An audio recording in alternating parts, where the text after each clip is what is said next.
Well, what I thought was the shutter retaining ring at the back there wasn't at all. It was simply holding the rear group in place. So that's been removed.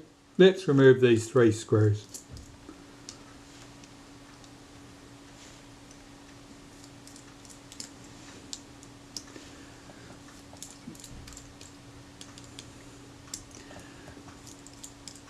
Four screws.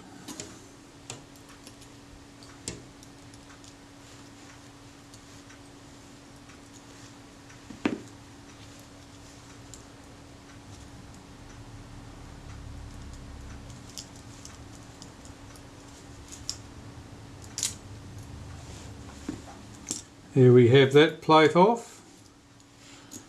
Now our flash sync wire is held in with a screw here, a little clamp. Unhook that. And the shutter assembly is held into the aluminium mount here. That was the cocking cam that just came off the shutter there, with 4 screws from the rear. I thought we had the retaining ring there, but we did not. So as you can see on this camera, to service the shutter requires an awful lot of dismantling work first,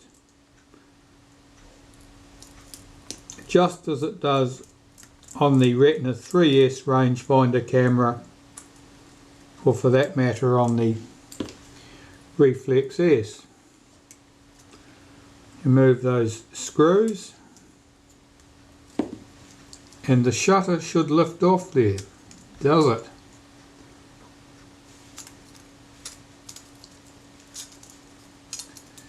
Just caught here by the XM setting ring. And what's the secret there? Normally it's just to get that in the right position and it'll come off.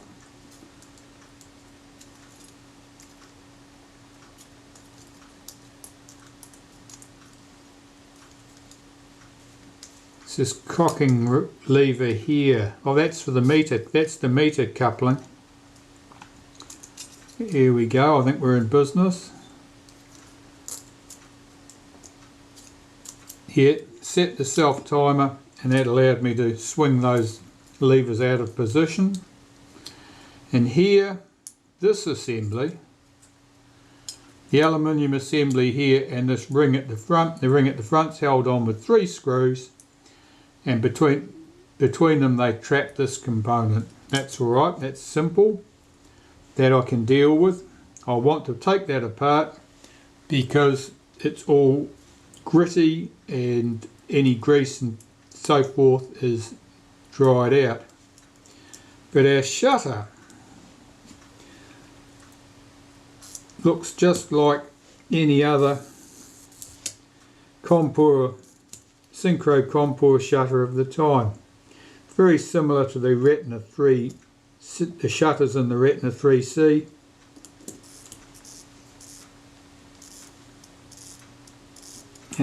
There's one tooth out. Let's pop that back where it should be. That should be there. That should be there.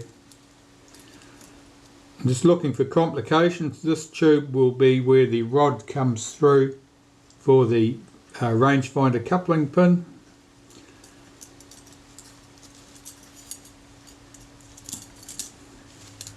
Just lift this return spring off for the main ring. That's good. The shutter release should lift out. It does. A cocking cam, of course. I'll unhook the main drive spring for the shutter and look at that. And that looks like I'd expect a new spring to look. It's lots of tension. Unusually, it's really clean. And by that, what I mean is it doesn't have the expected lumps of graphite grease on it that I would normally expect to see. So it suggests to me that spring has been replaced. Last time the the shutter was serviced, and whoever did it didn't put any lubricant on that spring at the time. I don't put an awful lot of lubricant on them myself, but I certainly wouldn't expect to see it looking as shiny as that. The retard gear train here is held in with 2 screws. The delay action or self-timer I removed just prior to that was held in with 1 screw. Lift those out of the body. The coupling ring here at the back, that's all held in place on the body from the back. We'll get to that shortly. This section looks after our flash sink. It also forms part of the shutter release mechanism. So first thing I did was unhook that spring so it wasn't under tension, so that it didn't want to fly across the room at the first opportunity. There's our flash contact, our moving flash contact.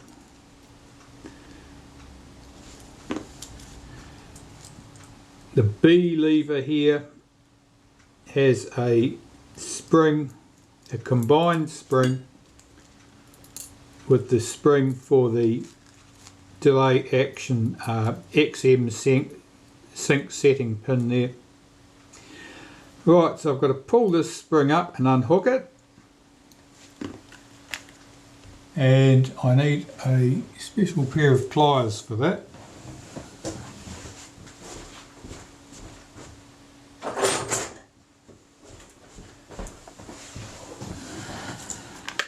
Here we have them. They're little bent nosed pliers. They work very well for getting hold of that particular spring and removing it. The pallet wheel comes off. One more spring in here I want to take off the top of the mechanism plate, and that spring is centered on this post, and it acts on this lever, and the other end acts on this lever.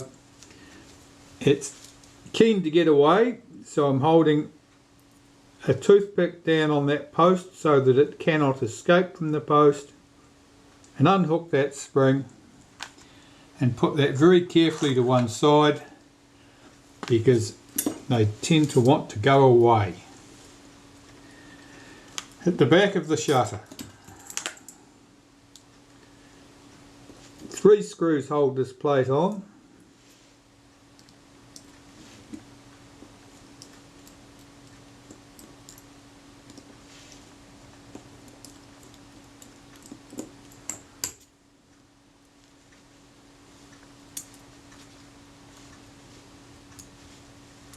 I can see a 4th screw at this position,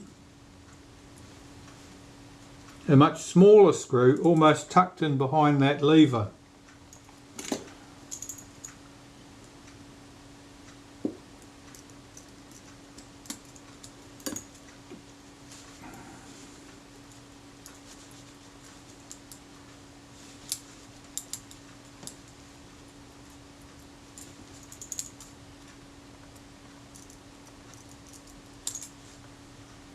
Now we're still not free. Oh, now it's off. Yes, it's loose.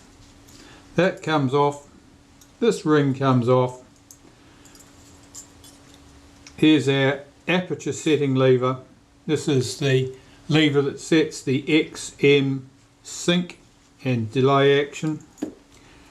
And our coupling wheel here, this brass ring here, this intermediate ring, that little pinion in there counter rotates the shutter speed setting and the aperture setting and couples here to the meter coupling drum, which couples to the top of the camera. So there we have our shutter case.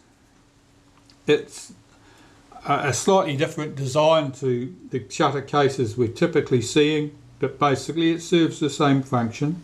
It's a heavier casting and attaches to the camera in a different way. Normally we would have a retaining ring in the middle.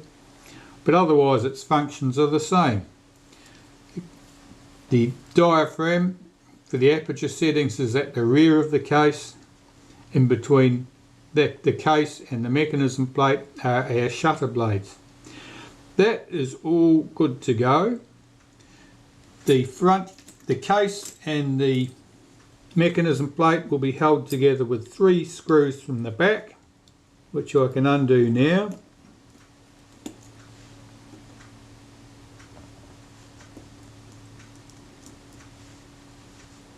They are countersunk head screws. I can lift off the case, and here we have the case and the mechanism plate split. We can see we have the aperture, the diaphragm for the aperture settings here. That is 3 retaining screws hold the retainer plate down in place, and they retain the 5 blades in position. Here is our mechanism plate, our 5 blades. I'm just looking to see if there's anything unusual in the layout of those blades. No, that's entirely conventional. I would expect to find number 1 blade here, 2, 3, 4 and 5 in that pattern. So that's quite conventional. Nothing strange there. I'll take the 3 retainer screws from here.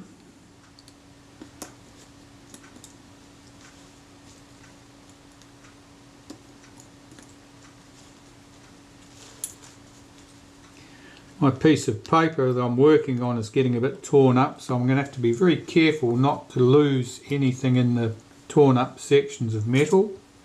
We can tip out the diaphragm stuff. There's the moving plate. That's the plate that's swung backwards and forwards with the setting lever, and of course the pivots on the blades follow the tracks and swing the blades in and out. Our 5 blades, which are all identical and look to be in good order, and the retaining plate with the 5 pivot points here for the diaphragm blades, and on the other side you can see these little pockets or recesses here. They're where the pivots they run over the shutter blade pivots sit into that point. So that was the shutter case and the diaphragm components, which will need to be cleaned and carefully reassembled. I'll pop all of those to one side so that I don't lose them. Our mechanism plate, 5 shutter blades, all identical, nothing unusual about any of those blades. This plate here, that's the plate that the blades sit on.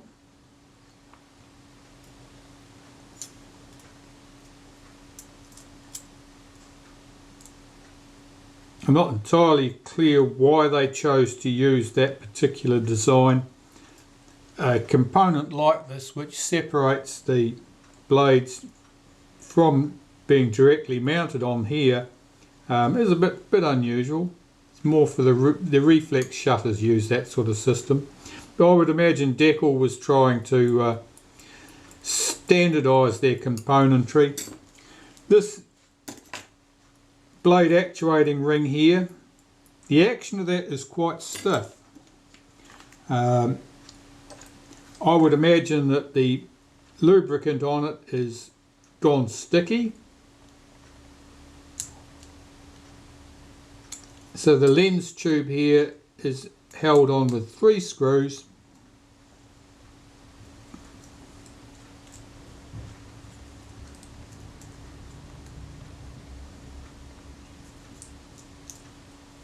Two the same length in those 2 positions, and a slightly longer one in this position where the screw also retains the retainer for the main drive spring. That screw is slightly longer. If you mix them up and end up with one of the longer screws in the other positions, it'll extend out the back of the mechanism plate and foul something. So be careful to make sure of the 3 screws, the longer one goes on that bracket. Alright, our mechanism plate's all stripped down. Our shutter is in its traditional dozens of pieces, and I can clean up these components and start putting it back together. Typically I start at the same place every time, and I start with cleaning up the shutter case,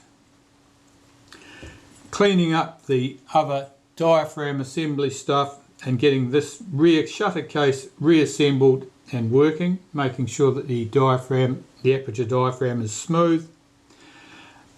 Clean up the mechanism plate and the blade actuating ring. Make sure that that's all working clean and smooth. Typically I'll lubricate that with graphite powder. And then when I've got to that stage, clean my shutter blades up and this intermediate plate here, and reassemble the mechanism plate to the case, and then finish building the shutter up from there.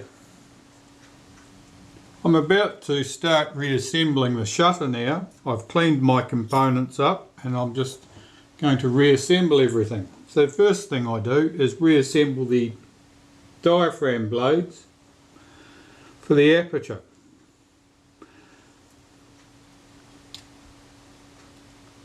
So I fit those to the retainer plate.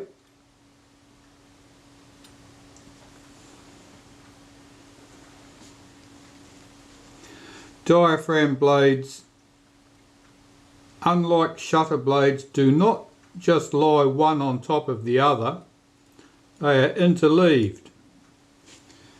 So at one end the blade is on top of the next blade, and at the other end the blade is underneath the next blade.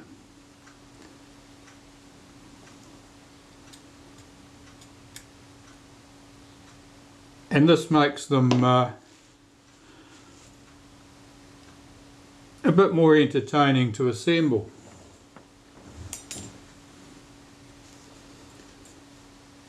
All of these components have been carefully cleaned with cigarette lighter fluid, naphtha, and using a cotton bud to swab the components clean. Now I've got to lift the first blades back over the last blades I've installed here without disturbing anything.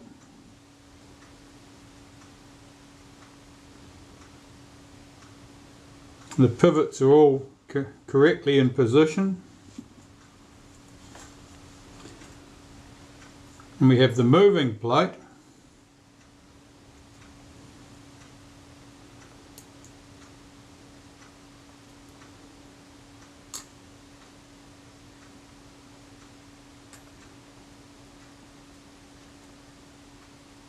Which sits here, if I can get the thing on.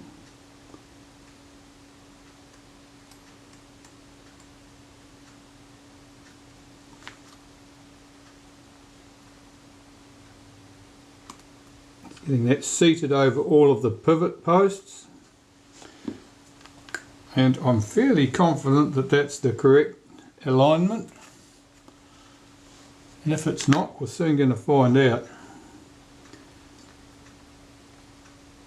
So I'll lower the case into position. There's a small alignment peg which drops into place.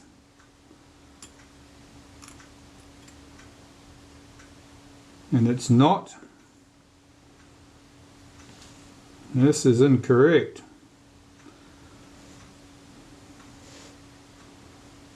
No.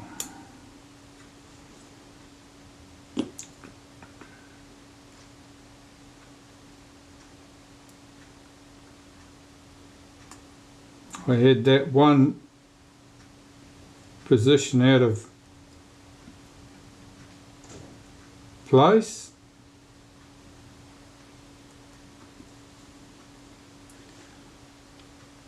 This time it's looking hopeful.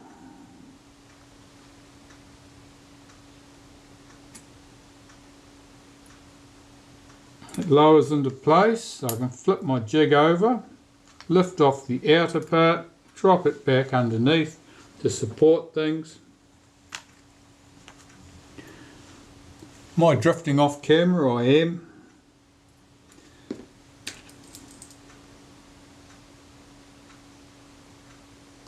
the 3 retainer screws. I put the first one in, I did it up very lightly indeed. If one of the blades is displaced, doing the screws up tightly at this point would potentially damage the blade, which of course we don't want to do. So I get the screws in place and the thread started,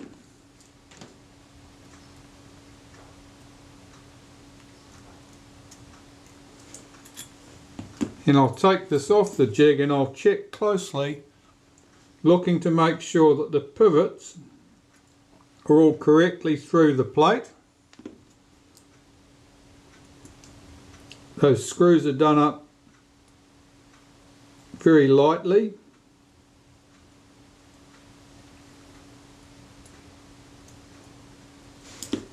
Flip this over and check the action.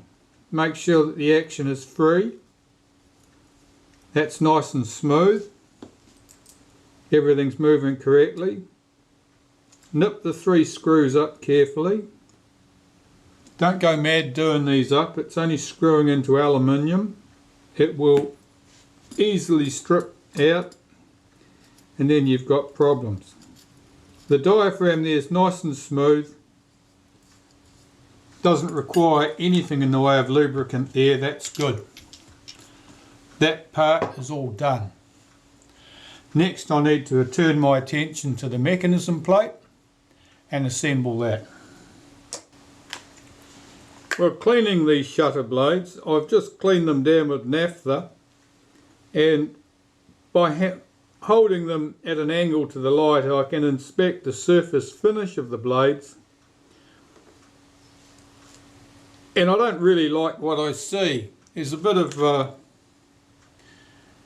marking on those blades, and the surface finish is not as smooth as it should be. So what it means that there's 2 choices. Either it's a deposit from the oil that has settled on the blades and it's just gone to a lacquer finish and it won't move with the naphtha, or it's a corrosion of the surface that's causing those blades to be less than dead smooth. These are by no means bad examples, but it's undesirable. So what I'm going to do is I'm going to polish these blades with some Brasso metal polish, after which time I will clean them again with naphtha to remove any traces of that polish, and then I can carry on and reassemble the shutter. Time to reassemble this mechanism plate. This has all been cleaned using cigarette lighter fluid, naphtha, and cotton buds to remove all traces of old grease, dust or grit. So I'll just swing the blade actuating ring into position, and this little detent spring sits over this peg, if I can get the thing to cooperate, and it serves to hold the blade in either of 2 positions. Sort of detents it to stay in one of 2 positions, either the open position or the closed position, and not spend much time in between them. The lens tube goes on there. Make sure that the pallet is not trapped under the lens tube at that end. Likewise, make sure that the blade actuating ring is not sitting underneath or on top of these other levers. That's all good. Now the 3 screws hold this lens tube in place, and I'm just getting all my screws together here. 1, 2, 3. That's the longer of the 3, and that holds the bracket in place. And the bracket fits over this pin on that post there, and the longer of the 3 screws holds the lens tube there and the bracket to the mechanism plate. The other two screws are the same length as each other. They go in the other two positions.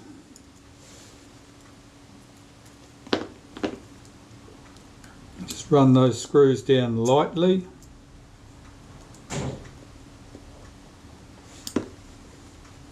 Check that the blade actuating ring moves freely, and it does. That's all good. You can tighten up those 3 screws.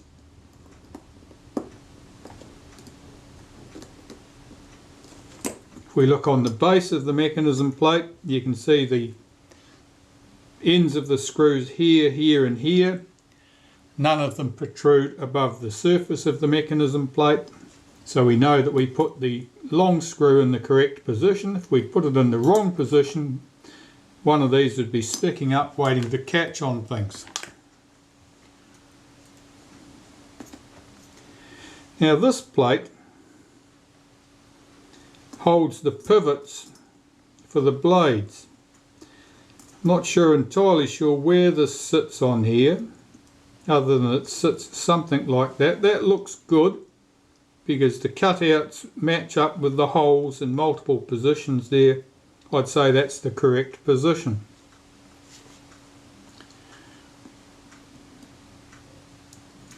You can see a bit of staining on this plate. I think that's a permanent marking. I'll just have a go and see if that'll shift. I've already cleaned this once, but let's just see if those marks will go away.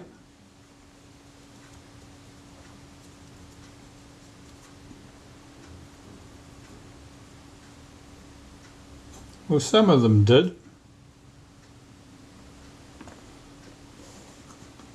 On this plate, I can see fingerprints here where someone's handled it.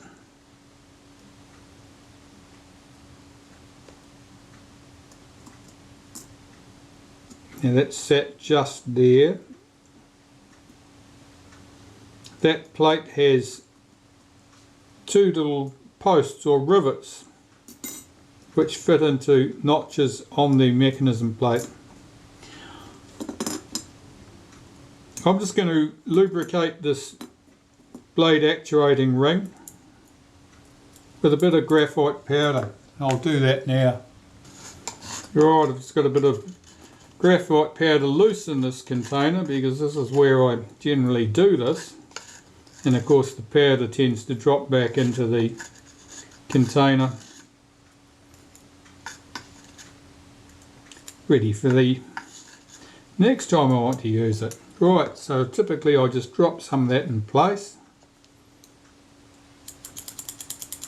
and move the mechanism plate backwards and forwards to distribute that graphite powder between the blade actuating ring and the mechanism plate. That's all that's required.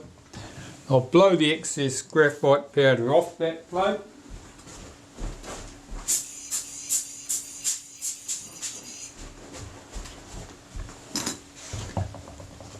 And we can continue reassembling the shutter.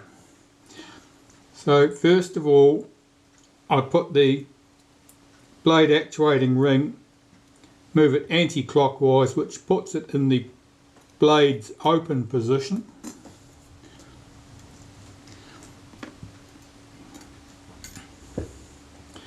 I'll fit this plate back in position, ensuring that the locating pins drop into position correctly. And it should be somewhere around here, I think. It doesn't look quite right.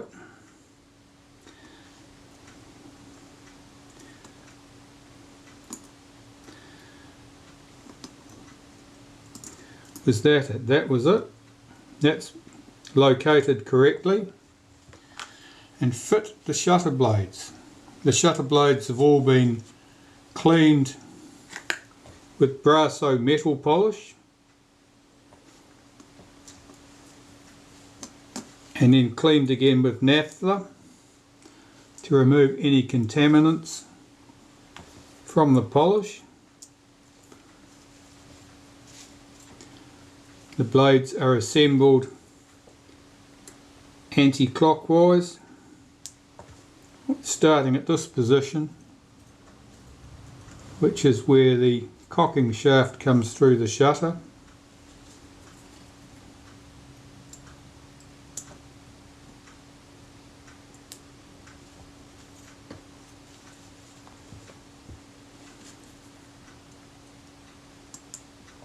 Right, that's blade number 5. Our shutter case can go on there now. So I've got to line up this, make sure all the holes are correctly lined up. It'll only fit in one position, you can't get it wrong really. And there are 3 screws which hold the mechanism plate into the shutter case, and they are here fitted from the back of the shutter case. Countersunk screws, in this case they're black.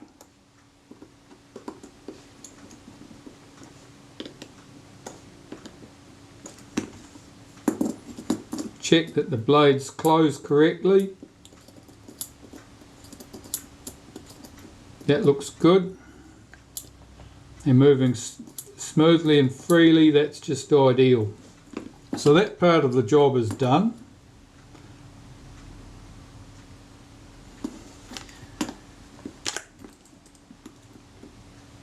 Make sure those 3 screws are done up nice and tight. And the remaining components of the shutter can be assembled to the mechanism plate.